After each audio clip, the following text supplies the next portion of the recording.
Ce jour-là, Thomas se prépare à monter sur le ring de Bruxelles. Comme de plus en plus de motards, il allume sa webcam. Arrivé à hauteur de l'échangeur vers le 40, c'est le choc. Mais quel est le problème? C'est l'état de la route, c'est très simple. Il y a un soulèvement de chaussée, on peut clairement voir la jointure, même je pense d'ici à l'aide de votre caméra, et c'est juste un scandale. On ne verrait jamais ce genre de choses. Moi je roule aussi en Suisse, en Autriche, en France. On n'a jamais des choses comme ça. Partagée sur les réseaux sociaux, la vidéo est vue plus de 200 000 fois en 2 jours. Les commentaires font prendre conscience à Thomas qu'il a eu très chaud.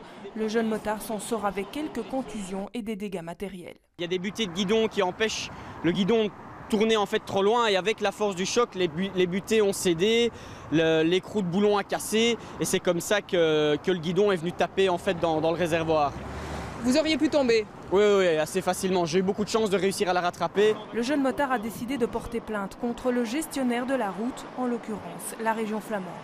Un inspecteur de l'agence flamande des travaux envoyé sur place explique le rehaussement de la chaussée à cause de la chaleur. Des travaux d'urgence sont prévus dans les heures qui viennent. C'est un phénomène qui se produit sur des routes trop vieilles. Une grande partie du ring bruxellois a déjà plus de 40 ans et c'est pourquoi nous allons effectuer une rénovation complète. À partir de 2019, la partie entre Woluwe et Saint-Étienne et Grand Bigard va être complètement rénovée. Selon les dernières statistiques de l'Institut belge pour la sécurité routière, 7% des accidents de motards sont liés à un problème de revêtement de la route. En attendant, Thomas a décidé d'investir dans un amortisseur de direction et évitera à l'avenir de rouler sur la première bande du ring.